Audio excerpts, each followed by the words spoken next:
lọ́jọ́ àìkú tí í ṣe ọjọ́ Sunday ọjọ́ kẹẹ̀ẹ́dógún oṣù kẹsàn-án tá a wà yìí, the 15th of September 2024 ó ní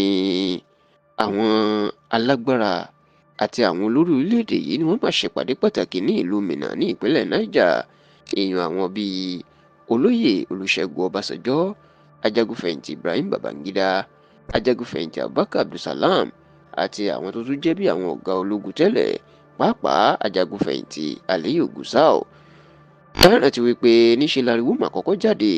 wípé ìpàdé tí Ọbásanjọ́ ṣe pẹ̀lú Ibrahim Babangida àti Abubakar Abdulsalam ó ní ṣe pẹ̀lú ìjọba Tinubu àti bí wọn yóò ṣe fipá gbàjọba lọ́wọ́ ẹ̀. Ṣe mọ̀ pé ajagunfẹ̀yìntì làwọn bàbá yìí, wọ́n sì lẹ́nu, wọ́n tún mọ̀ àyàn dáadáa láàrin àwọn sójà tó wà ní Nàìjíríà. Èyí ló máa jẹ́ kí ìròyìn náà máa fò kiri pé àwọn bàbá náà wọ́n ń ṣèpàdé láàrin ara wọn lórí bí wọn yóò ṣe fipá gbàjọba lọ́wọ́ ààrẹ Bọ́lá Ahmed Tinubu. Ṣùgbọ́n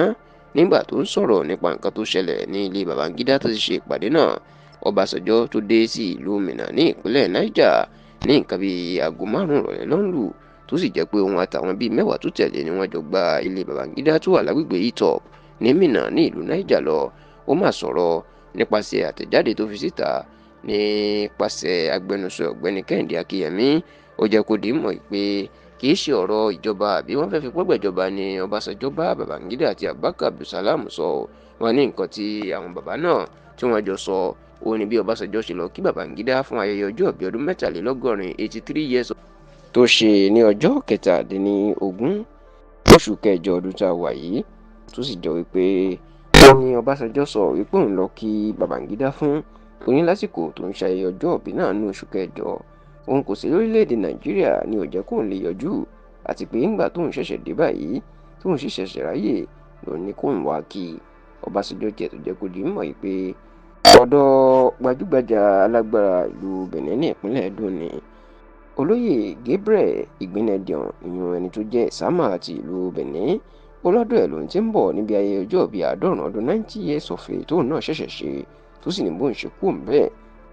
lòun ní kóun wá kí Babangida náà. Lòun bá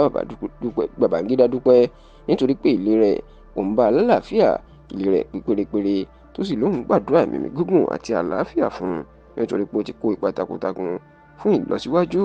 àti ìdàgbàsókè orílẹ̀-èdè yìí. Bó tilẹ̀ jẹ́ pé Ọbásanjọ́ ti jẹ́ kó di mọ̀ pé ọ̀rọ̀ ọjọ́ ìbí lòun bá lọ síbẹ̀ táwọn kò sọ̀rọ̀ ìdìtẹ̀ gbàjọba lọ́wọ́ Tinubu, ṣùgbọ́n àwọn tó mọ̀ sí ìpàdé yìí fàṣírí pamọ́ sí tẹlifíṣàn Yorùbá Tòótọ́ lọ́wọ́ pé bó tilẹ̀ jẹ́ pé wọ́n sọ pé wọ́n fẹ́ gbàjọba lọ́wọ́ Tinubu lóòótọ́, ṣùgbọ́n tí wọ́n sọ̀rọ̀ lórí bí Nàìjíríà ṣe rí àti bí nǹkan ṣe ń dàrú lábẹ́ Tinubu, tí wọ́n sì sọ oríṣiríṣi ọ̀rọ̀ nípa ẹ̀.